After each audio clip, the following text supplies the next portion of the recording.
Good morning student.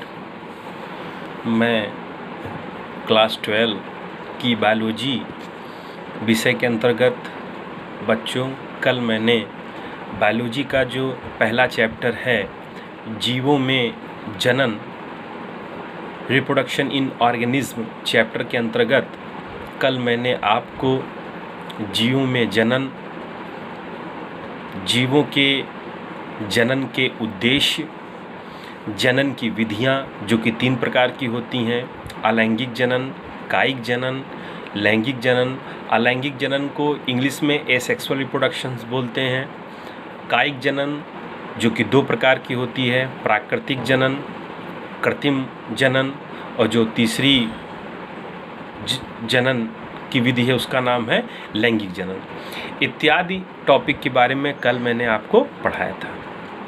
बच्चों कल की कड़ी को मैं आज की कड़ी से जोड़ने की कोशिश कर रहा हूँ। तो जैसे कल आपने जनन की 3 विधियाँ पढ़ी, अलैंगिक जनन, कायिक जनन, लैंगिक जनन।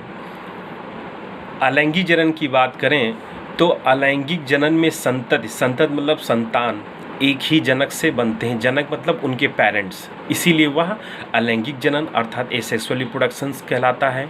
यदि आप अलैंगिक जनन के लक्षण की बात करेंगे, उनके कैरेक्टरिस्टिक्स की बात करेंगे, मतलब कैरेक्टरिस्टिक्स ऑफ एसेक्सुअल रिप्रोडक्शंस, तो इस के अंतर्गत हम निम्नलिखित बिंदुओं पर प्रकाश डालने की कोशिश करेंगे। सबसे पहला तो आपका यही कॉमन सा पॉइंट है कि अलैंगिक जनन केवल एक ही जनक द्वारा होता है। दूसरा, इसमें केवल सूत्री विभाजन होता है। आपने 2 प्रकार का विभाजन पढ़ा होगा, सूत्री विभाजन और अर्धसूत्री विभाजन। लेकिन अलैंगिक जनन में जो विभाजन होता है वो सूत्री विभाजन होता है। इसे इंग्लिश में माइटोटिक डिवीज़न बोलते हैं और अर्धसूत्री को मियोसिस डिवीज़न बोलते हैं। तो इसमें केवल सूत्री विभाजन होता है। तीसरा है अलैंगिक जनन में युग्मक निर्माण, युग्मक को इंग्लिश में गैमेट्स बोलते हैं, निर्माण को इंग्लिश में फॉर्मेशंस बोलते हैं। अलैंगिक जनन में युग्मक निर्माण नहीं होता है, इसलिए क्योंकि इसमें जो जनन होता है वो एक ही जनक के द्वारा होता है। अगला, इनमें निषेचन नहीं होता। निषेचन मतलब फर्टिलाइजेशंस, इनमें निषेचन नहीं होता है। अगला है विशेष जनन अंगों का विकास नहीं होता है। जब जनन की क्रिया नहीं होगी तो जनन से संबंधित जो विशेष अंग होंगे उनका भी इसमें कोई उपयोग नहीं होगा। अगला जो पॉइंट है वो ये है कि अलैंगिक जनन में उत्पन्न संतानों व जनक सभी आनुवांशिक संगठन तथा आकारकी में पूर्ण समानता होती है। मतलब अलैंगिक जनन से जो भी उत्पन्न संतान व जनक हैं वो आनुवांशिक संगठन व आकारकी में पूर्णतया समानता दिखाती हैं। अगला, संतति एवं जनक में गुणसूत्रों की संख्या तथा संरचना एवं सभी जीन समान होते हैं। लैंगिक जनन बहुत अधिक तेजी से होता है। अलैंगिक जनन अगुणित तथा द्विगुणित पीढ़ियों का एकांतरण नहीं पाया जाता है। तो बच्चों ये अलैंगिक जनन के लक्षण हैं। यदि इतने पॉइंट्स में से यदि आप कोई 5 पॉइंट भी लिख देते हैं तब भी आपको पूरे मार्क्स मिलेंगे।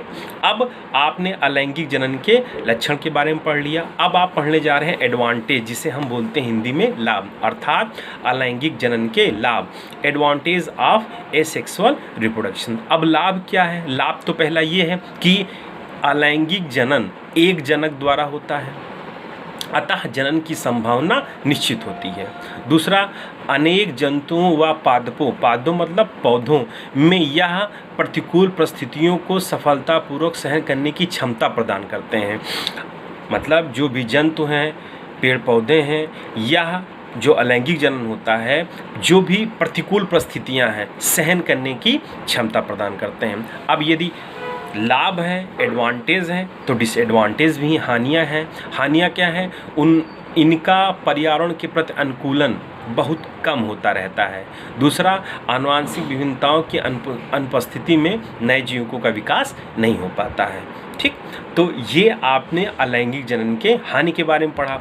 अब जैसे कल आपने जब विधियां मैंने आपको पढ़ाया था तो मैंने आपको बताया था कि अलैंगिक जनन 4 प्रकार का होता है, विखंडन, को इंग्लिश में फिजन बोलते हैं, मुकुलन को बडिंग बोलते हैं, खंडन को फ्रेगमेंटेशंस बोलते हैं, बीजार्जनन को स्पोरुलेशंस बोलते हैं। जो विखंडन होता है, विखंडन पुनः फिर 3 प्रकार का होता है बच्चों, मैंने कल आपको चार्ट के माध्यम से बताया था। रिपीट इन दिस पॉइंट, द्विविखंडन, बहुविखंडन और प्लाज्मोटोमी। ठीक, तो बच्चों आज आपने जीवों में जनन जो कि क्लास 12 का पहला चैप्टर है, इस चैप्टर के अंतर्गत आज आपने जनन की विधियों के अंतर्गत जो पहली विधि आती है अलैंगिक जनन, इसके बारे में आपने पढ़ा। Okay, thank you.